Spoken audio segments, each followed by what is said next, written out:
आप सभी का स्वागत है। मैं हूं असलम खान। आप देख रहे हैं न्यूज लाइक। आज हम दिखाएंगे यूपी के संत कबीरनगर जिले की एक खास रिपोर्ट। यूपी के संत कबीरनगर और एक ऐसा नाम कि जिन्होंने उत्तर प्रदेश से लेके और दुनिया के सबसे ताकतवर देश अमेरिका में भी अपना नाम रोशन किया। अमेरिका के राष्ट्रपति रहे बराक ओबामा, मनोवैज्ञानिक सलाहकार भी रहे हैं डॉक्टर आलोक मिश्रा, और जिस समय अमेरिका के राष्ट्रपति बने बराक ओबामा उस समय इन्हें भारत से बुलाया गया। और डॉक्टर आलोक मिश्रा जो मनोवैज्ञानिक हैं, आज आइए खास बातचीत करेंगे। मैं वर्तमान में ज्वाइंट सेक्रेटरी हूँ, संयुक्त सचिव भारतीय विश्वविद्यालय संघ। भारत के जो समस्त विश्वविद्यालय हैं 1000 के ऊपर जो है, उन विश्वविद्यालयों की मीटिंग कोऑर्डिनेशन को मैं देखता हूँ। और पॉलिसी मीटिंग है, इसमें शिक्षा, उच्च शिक्षा में किस प्रकार से क्या समस्याएं हैं ग्राउंड पे लेवल पर, किस प्रकार से सरकार की पहल होनी चाहिए, उन तमाम विषयों पे सारे वाइस चांसलर से मीटिंग कराना और सब चीज़ें देश में। तो ये वर्तमान में हमारा दायित्व है। और ऐसे में एम्स दिल्ली से पोस्ट डॉक्टरल किया है। मैं बेसिकली मनोवैज्ञानिक डॉक्टर हूँ। लेकिन वर्तमान में क्योंकि एजुकेशनल एडमिनिस्ट्रेशन में मैं हूँ, शिक्षा के प्रशासन में काम कर रहा हूँ देश के जो, और हमारे यहाँ जो विदेश से पढ़ के जो भी आते हैं, अन्य जो डिग्री आती है उनके डिग्री का एक्विवेलेंस भी हमारी ऑफिस करती है। कोई भी डिग्री कोई पढ़ के विदेश से आने से वो कोई बीटेक किया, कोई पीएचडी किया, कोई फार्मा किया, कुछ भी जो है, तो भारत में वो किस तरह मान्य की जाए या मान ना की जाए, तो उसका एक पूरा एक एक्विवेलेंस इशू होता है इंडिया में। तो हमारी ऑफिस एक्विवेलेंस से करती है। साथ साथ में जो बोर्ड बनते हैं, स्कूल बोर्ड है, उन बोर्ड को भी एडमिशन हमारे यहाँ से, जो नए स्कूल बोर्ड, जैसे अभी रामदेव जी को भारतीय शिक्षा बोर्ड दिया गया, ऐसे ही वैदिक शिक्षा बोर्ड भारत सरकार का, उसको भी कि वो प्रवेश में माना जाए। मान लीजिए कोई बच्चा पढ़ के निकलता है तो उसे कैसे उसे मान्यता जो है वो अगर यहाँ जाके अमेरिका जाए तो उसकी डिग्री अगर मध्यमा किया तो किस बार माना जाए, अगर मदरसे पढ़ाई की कैसे माना जाए उसे। तो वो सारी चीज़ ऑफिस से भारतीय विद्यालय संघ देखता है चीज़ों को जो है। और एक मनोवैज्ञानिक होने के नाते जो है वो हमेशा एक दृष्टि रहती है कि वो कैसे इनको हम जो है एक बदलाव ला सके। तो मैं एम्स के बाद पिछले कुछ समय अमेरिका में चला गया, वहाँ रहा। और मैं विंग डॉक्टर जो है लंदन जाके हमने कुछ आगे पढ़ाई की वहाँ पे, और वहाँ भी रहते हुए अपराध शास्त्र में और कानून में भी अध्ययन हमने जाके किया लंदन में रहते हुए। और वहाँ पे यूनिवर्सिटी ऑफ ऑक्सफोर्ड में रहने का मुझे अवसर मिला। वहाँ यूनिवर्सिटी ऑफ बैंगलोर में भी मैं रहा वहाँ पे। और यूनाइटेड नेशन यूएनए यूके का मैं वहाँ पे बैंगलोर शाखा का मैं प्रेसिडेंट भी रहा। यूनाइटेड नेशन एक जो यूथ के लिए काम करती है, उस संस्था का मैं 11-12 का 13 टेन्योर होता है। तो मैं उस दौरान जो है पढ़ाई के दौरान वहाँ पर मैं एक सम्मानित संस्था है जो है यूएनए यूके यूथ, तो यूनाइटेड नेशन की जो है यूथ एसोसिएशन पे काम होता है, उसमें जुड़ा रहा जो है। तो हमेशा ये रहा कि यूथ और बच्चों को कैसे देश में विश्व के जो है स्तर पे कैसे उन्हें एक अच्छे रूप में कैसे तैयार किया जाए, जो हमें शिक्षा मिली परिवार से, घर से। तो वो मुझे लगा कि मैं एक यहाँ एक छोटे से गाँव से कैसे हमें लगता है कि वो हम 4 किलोमीटर 2 किलोमीटर ऐसे पढ़ने जाते तो हमें तो लगता है कोई संघर्ष होता है, तो सभी बच्चे जा रहे हैं, हम भी जा रहे हैं।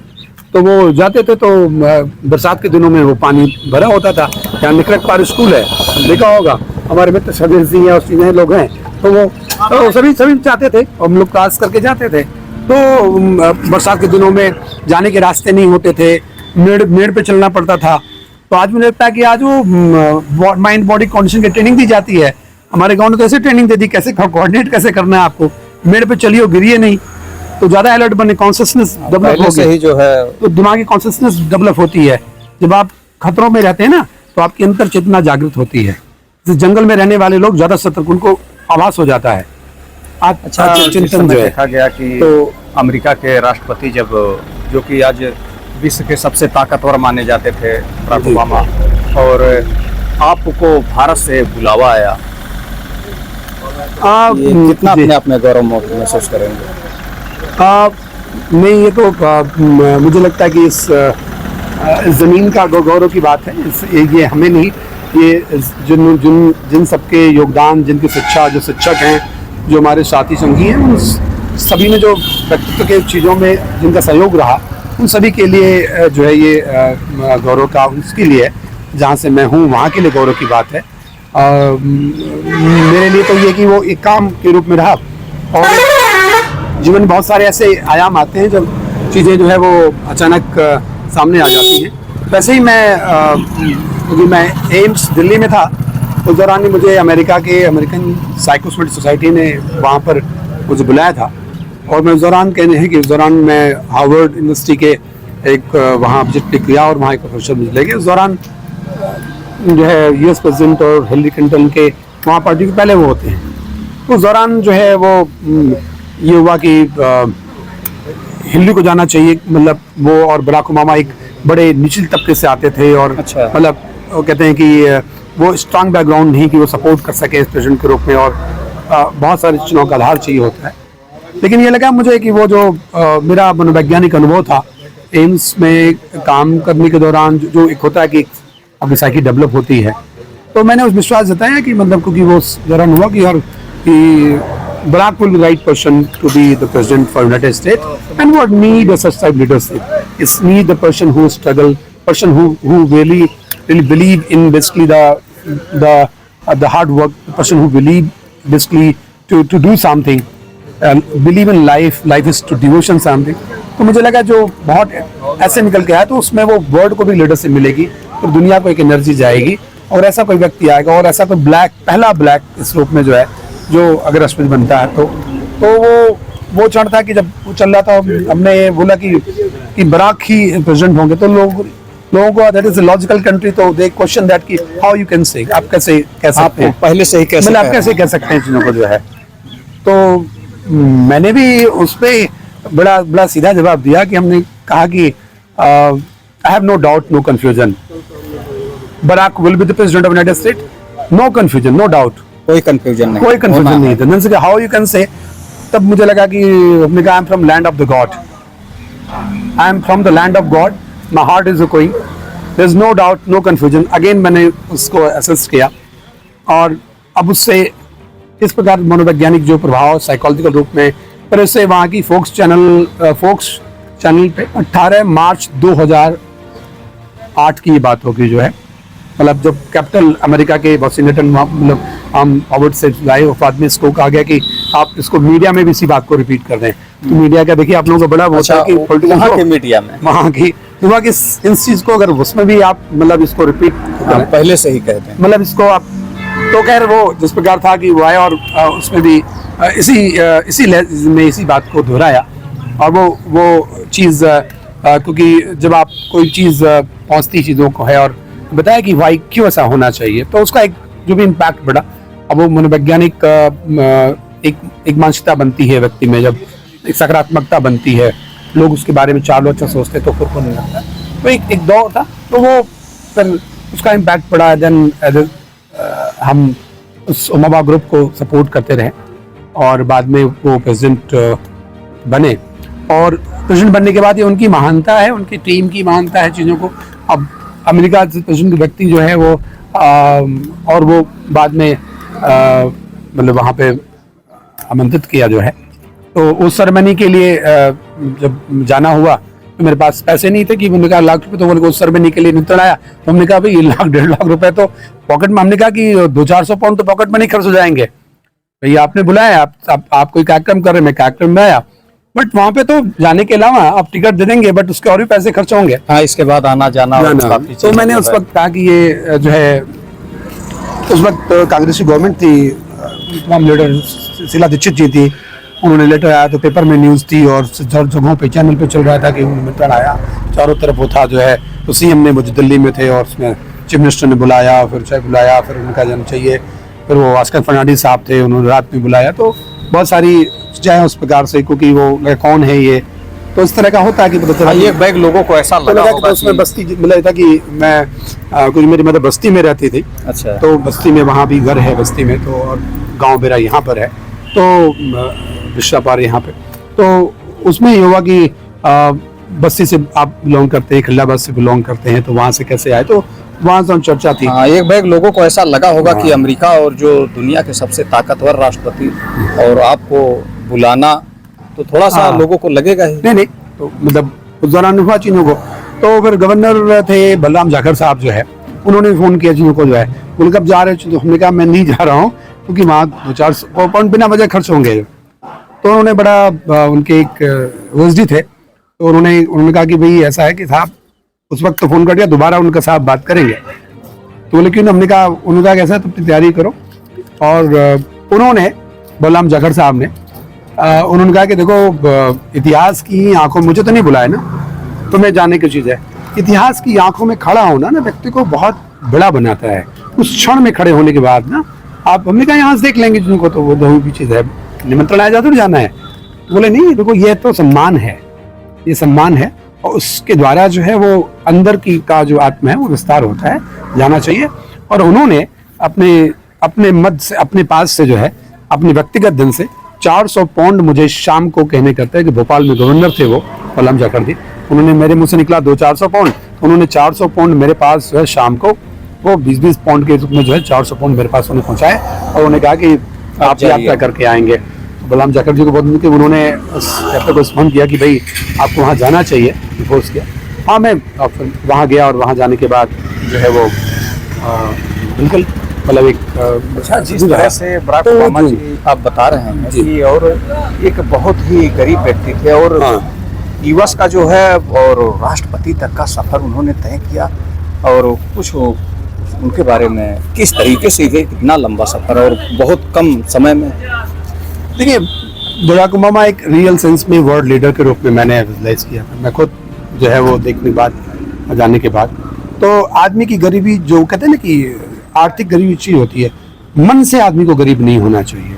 बराक के अंदर वो मन की दृढ़ता थी, मन की शक्ति जो है ना, और वो एक कहते हैं एक कैनियन फैमिली से बिलोंग करना। मदर उनकी जो है वो मतलब फादर उनके जो है वो ब्लैक थे, मदर वाइट थी जिन्हों को जो है। अच्छा। उसके बाद उनका डाइवोर्स, मतलब वो अलग अलग हो गए। वो अपनी नानी के अपने जो है पले बड़े वहाँ पे, तो वो कहते हैं ना अपने ननिहाल में पड़े तो हाँ, तो मतलब उनके साथ रह करके जो है कुछ समय वक्त गुजारा, और फिर अपने ही संघर्ष करके अपनी पढ़ाई पूरी की। तो आदमी उसमें जितना तपता है उतना निखरता है। तो वो सही अर्थों में जो कहते हैं ना कि वो निखरना कहते हैं ना, तो वो चीज़ निकल के आई थी जो है। और एक बड़ी चीज़ थी कि चीज़ों को अध्ययन करना, पढ़ना और लालसा होना। और उतने होने के बाद भी, संघर्षों के बाद भी अपनी पढ़ाई पे हार्वर्ड से उन्होंने अपना लॉ पूरा किया। और हमेशा सोशल कंसर्न को लेकर के हमेशा वो जागृत रहते थे। तो जो सोशल कंसर्न है वो बड़ा वो था। तो वो मन में जो देखा हुआ था, वो संकल्प था कुछ, मतलब समाज में हमें बड़ा करना है, बदलाव लाने हैं। और ये ओबामा फॉर चेंज, यही नारा भी बना ओबामा के लिए, चेंज सिर्फ लोगों था, ओबामा फॉर चेंज। जिस समय आप तो होंगे, तो जिस समय वो मान लेता हूँ हमारे वो भारत के प्रधानमंत्री, और जिस समय बराक ओबामा यहाँ पहुंचे होंगे, आप देखे होंगे, और जिस तरीके से हाई अलर्ट सिक्योरिटी, और एक हिंदुस्तान में एक बहुत बड़ा नाम गूंजा कि और अमेरिका के राष्ट्रपति आ रहे हैं, और पूरी दिल्ली उस समय। जी, बिल्कुल आपने सही कहा। देखिए क्या है कि मैंने कहा ना कि वो राष्ट्रपति तो और भी हैं, उसके बाद भी राष्ट्रपति बने। लेकिन हमने कहा जो आदमी जब जमीन से निकल के आता है ना, तो उसके अंदर खमीर निकल के आती है। मतलब ना उसके अंदर ना एक सेल्फ अंदर का जो है वो बनाया हुआ नहीं होता, वो बन के आता है।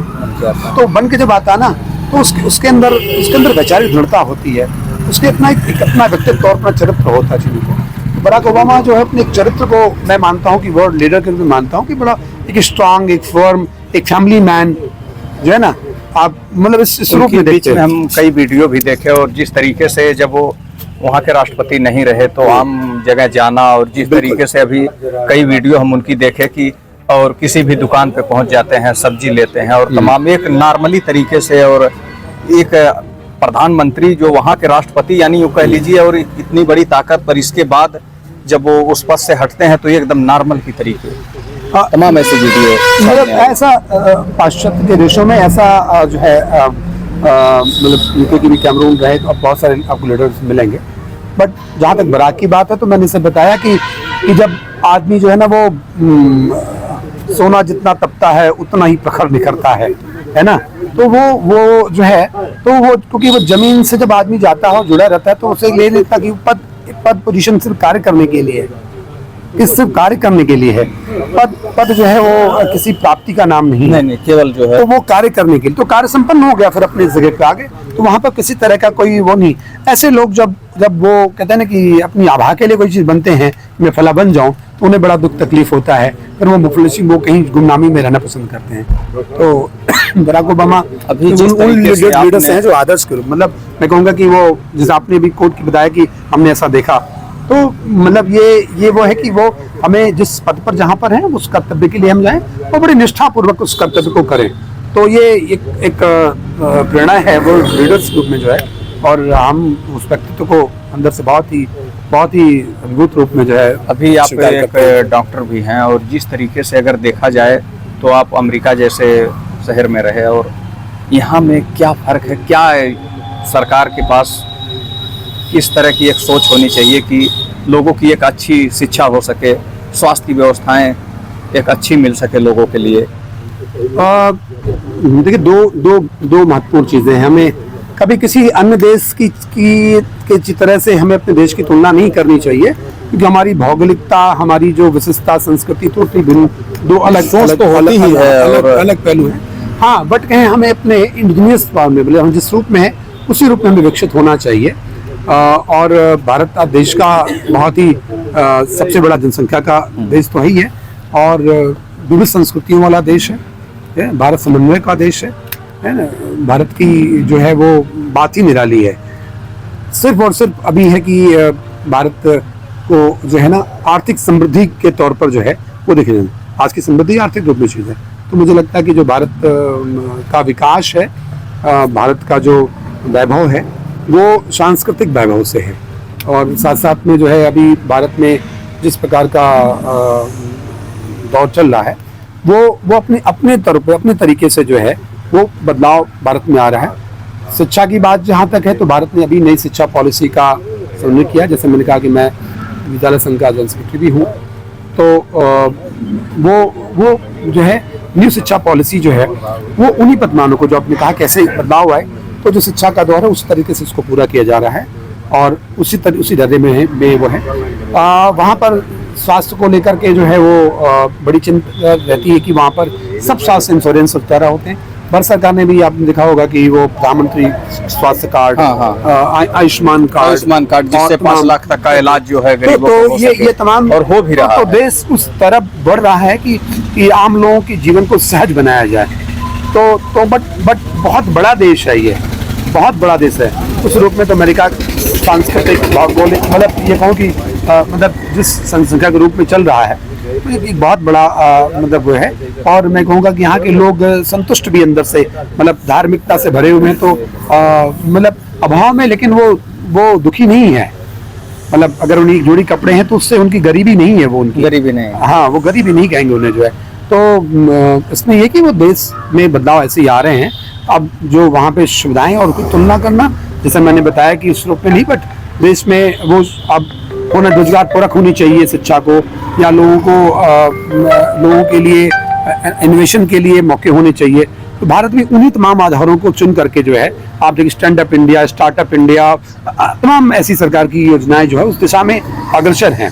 तो अब मतलब हम, क्योंकि बता रहा हूँ, जब मैं 2000 मतलब 8-10 में मैं रहा, उधर जो है जाना हुआ रहा, तो वो, और अब में 10 सालों के भारत में 12 साल 14 साल भारत में बड़ा बदलाव आया है। तो ये बदलाव अब उस दिशा की तरफ है जो बराबरी से, आंखों से आंखें मिला करके, कंधे से कंधा मिलाकर चलने की भारत अपनी हैसियत, और जो शिक्षा के रूप में चाहे वो बराबर करने में है, उसका एजुकेशन स्टैंडर्ड बराबर हो, स्वास्थ्य में भी उस चीजों को करने में। लेकिन अभी बहुत कुछ किया जाना जो है वो अपेक्षित है, मतलब आपकी अपेक्षाएं हैं, तो इतना बड़ा है तो उसमें बहुत कुछ ऐसा करने की आवश्यकता उसमें है। तो मुझे यही है कि इसमें जो है देश को आगे बढ़ना चाहिए। लेकिन एक बड़ी चिंता जो मुझे दिखती है वो है कि गांव में जो नशे की प्रवृत्ति मुझे दिखा है, जो है हम सब तो उससे निकले और फिर पढ़ने गए, बहुत बड़ा एम्स, हम मतलब वहाँ पोस्ट डॉक्टर किया, हम इलाहाबाद में रहे, तो लेकिन एक दौर जो है वो एक लंबा दौर देखने के बाद जब हम गाँव लौटे तो लगा कि बच्चे नशे के शिकार हो रहे हैं। तो मुझे लगता है कि हमने तो कभी जिंदगी में चाय भी नहीं पी, इसमें कोई बने, तो हमने कहा संस्कार थे, तो हमें तो पता नहीं चला कि ये क्या चीज है, कैसे पता, मतलब तो लगा कि कौन सी चीज विनाशक, कौन सी चीज उद्धारक है। तो बस इतने दो धर है, कोई पाप और पुण्य दो से सब सही हो जाता है, ये गलत है सही है, उसके अलावा कोई नियम नहीं। पूरा समाज जो है, पुराने लोग जो भी चीजें वो कहते थे ये पाप है, ये पुण्य है, ये पाप कर्म है, ये पुण्य कर्म है, इसी सब कुछ सही हो जाता था। आज तमाम सारे नियम, तमाम सारे कानून, फिर भी जो है कहते हैं कि समाज की रीतियां वो खत्म नहीं हो रही हैं, अपराध खत्म नहीं हो रहे हैं। कहीं ना कहीं लोगों की निष्ठा, लोगों की स्व की निष्ठा, मानवता के प्रति निष्ठा, अपने संस्कारों के प्रति निष्ठा कम हुई है। तो मुझे लगता है कि एक तो है कि वो जो नशे की प्रवृत्ति है उस पर मतलब गंभीरता से समाज के लोगों को, सरकार और समाज अलग चीज नहीं, लेकिन मिल करके उसको लोगों को अपनी एक मतलब मैं यूके में रहा, जैसे मैंने बताया कि यूके में रहा, उस दौरान जो है देखा वहाँ पर सोशल मॉनिटरिंग ग्रुप होता था, जिसमें एक टीचर, एक प्रधान का आदमी, एक ऐसे 7 आदमी होते थे, जो गांव अगर कोई लड़का सा दिखाई दिया ये विल रिपोर्ट द पुलिस। फौरन लोग जो मतलब लोकल ही 7 लोगों का ग्रुप है, गांव में बना दिया गया। ये जिम्मेदार चीज है कि गांव बच्चे हमारी नई पीढ़ी है उनको वो करें। तो ये समस्या वो लोग गुजर रहे थे, अब हम गुजर रहे हैं उससे। तो मुझे लगता है वो सीख करके पहले ही हमारी सतर्कता होनी चाहिए कि अपने लोग ऐसे बच्चों को उन्हें माहौल दें, उन्हें अच्छा करने के लिए प्रेरित करें कि वो ऐसे नशे वृत्ति, इससे नस्लें खराब हो जाएंगी। ये नशा नहीं है, नस्लें खराब हो जाएंगी आने वाले। तो भारत की नस्लों को खराब होने से बचाएं। मैं कहूंगा जहां भी जो भी है अपनी जिम्मेदारी को निभाएं, और सबसे बड़ी जो पढ़े लिखे मन लगता है कि हम सबकी वो जिम्मेदारी के अपने कार्य, हम बढ़ के निकल गए तो लगा कि हमारा तो हम कर गए, तो हमारी जिम्मेदारी बनती है। तो मुझे लगता है ये मेरी जिम्मेदारी बनती है, और मैंने ये सोचा है कि इसमें हम जो कुछ कर सकेंगे, ये जिला जहाँ भी है उसमें वो करेंगे। एक उंगली बड़ी हो जाए बाकी छोटी रहे तभी विकलांग हो जाएंगे। आप बहुत कुछ हो गए और पता चला लोग जो है विपन्नता में है, लोग दुष्विचारों में है, तो आपके अच्छे विचार को मतलब ही नहीं है आपके अच्छे सोच का। तो सभी को एक समग्र रूप में वो डिफरेंस रहेगा, बट एक समान अनुपात में रहना चाहिए। तो वो जो है इस माध्यम से कहना चाहूंगे कि ये जहाँ पर ये नशा जो है, जो लीकर का नशा है, शराब और अन्य तरह के नशे जो है, वहाँ बच्चों को तो बचाएं, लेकिन साथ साथ में जो मोबाइल का जो है युग भी है, इससे भी बचाएं। ये अलग तरह का एडिक्शन जो है वो डेवलप हो रहा है, क्योंकि बड़ा सहज है इसमें, तो उसमें लंबी बात हो सकती है चीजों को जो है, लेकिन अभी समय कम है क्योंकि मुझे कहीं निकलना है। तो मैं इतना ही कहूंगा कि वो जो भी लोग हैं वो 18 साल से कम बच्चों के, जिस प्रकार गाड़ी चलाने का लाइसेंस नहीं है, ऐसे ही मोबाइल चलाने का भी लाइसेंस समाज को नहीं देना चाहिए। और 18 साल का आप बड़े हो जाओ, उसके बाद देन जब उनको विवेक हो क्या सही क्या गलत, तो किस तरह जाने जिम्मेदारी ले सके। तो इसलिए उन आधारों पे जो है दौलत पक्ष एक सिद्धांत है कानून का कि बच्चा जो है नादान, इसलिए उसे माफ किया जाए। नादानी है ना, इसलिए उसे जुनाइल एक्ट के अंदर रखा गया है। तो ऐसे ही वो अपराध है, उनको नहीं मालूम है क्या गलत सही है। इस नाते सोशल मीडिया अकाउंट्स या उस पर जाना है, मोबाइल बातचीत या कहीं सुरक्षा के लिए उनके पास बटन मोबाइल दे सकते हैं, बट मुझे लगता है कि उन्हें ओपन बोर्ड और इस प्रकार से जो है इन्हें मोबाइल देना भी हाल ही में देखा गया कि कुछ बच्चे हैं छोटे छोटे जो लोग उनको गेम से और तमाम से, तो मुझे लगता है तमाम तरह की वो गेम का नशा हो, मुझे लगता है वो आने वाले बच्चों में कहते हैं रील्स बनाना, सेल्फ विजन चीज बनाना। अभी सेल्फ नहीं, बाहर को दुनिया दिखाना है, खुद पे काम करने की जरूरत है। तो लास्ट में ये कहूंगा कि बच्चों के अंदर में इन चीजों से बचाने के लिए लोग जागरूक होकर के बच्चों में ये दृष्टि पैदा करें कि वो है जो है ना, मैं कहता हूँ कि हमें बड़ा सीखने की चीज है कि जमीन से निकल के आकर के और दृढ़ता लाने की जरूरत चीजें हैं।